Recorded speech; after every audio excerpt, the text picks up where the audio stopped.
ভোর ৬টা। কুয়াকাটা যখন এসে উপনীত হলাম, বিশাল সমুদ্ররাজির জলরাশির দিকে তাকিয়ে বিস্ময় দৃষ্টিতে তাকিয়ে আছি আর ভাবছি, এ বিশাল পৃথিবীর বিশাল জলাশয়ে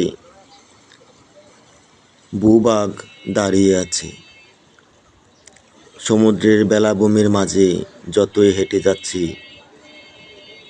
ততই বিস্ময় মনোভাব ঘিরে ধরছে। পাশে আমরা ঝাউ বাগান দেখতে পাচ্ছি। বিচে দুটি ঝাউ বাগান রয়েছে,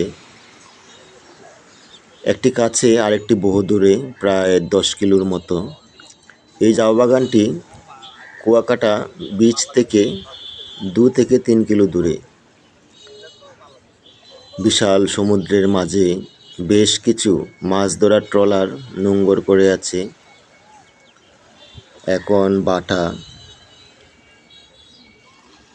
কুয়াকাটা সমুদ্র সৈকতে তেমন কোনো বড় ঢেউ আছড়ে পড়ে না, তেমন কোনোভাবে তর্জন গর্জন করে না এই কুয়াকাটা সমুদ্র। কক্সবাজার সমুদ্র তর্জন গর্জন করে, বিশাল বড় বড় ঢেউ আছড়ে পড়ে বেলাভূমিতে। কুয়াকাটা তার একটু ব্যতিক্রম, ছোট ছোট ঢেউ আছড়ে পড়ে বেলাভূমিতে। দেখুন প্রিয় বন্ধুরা, ঢেউ আছড়ে পড়ছে বেলাভূমিতে। যেদিকে তাকাই শুধু অগাধ জলরাশি। ঢেউয়ের তালে তালে যেন হৃদয় দুলছে। দেশের বিভিন্ন প্রান্ত হতে অনেক দর্শনার্থীরা এই কুয়াকাটা ভ্রমণে আসেন। সমুদ্র যেন আমাদেরকে অনেক কিছু শিখিয়ে দেয়। সমুদ্র আমাদেরকে অনেক কিছু ভাবিয়ে তোলে। এ পৃথিবীতে যত ধ্বংসযজ্ঞ, হত্যাযজ্ঞ রয়েছে, সমুদ্রের বিশালতা সামনে এসে দাঁড়ালেই মানবতাকে খুঁজে পাওয়া যায়।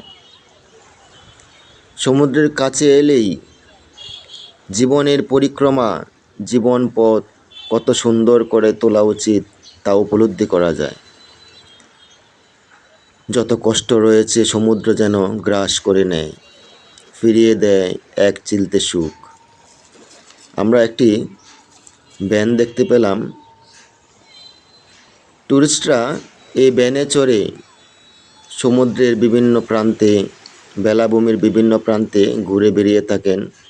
অনেকেই ঝাউ বাগানে যান। এখানে কিছু হুন্ডা ভাড়া পাওয়া যায়। হুন্ডায় চড়ে অনেকে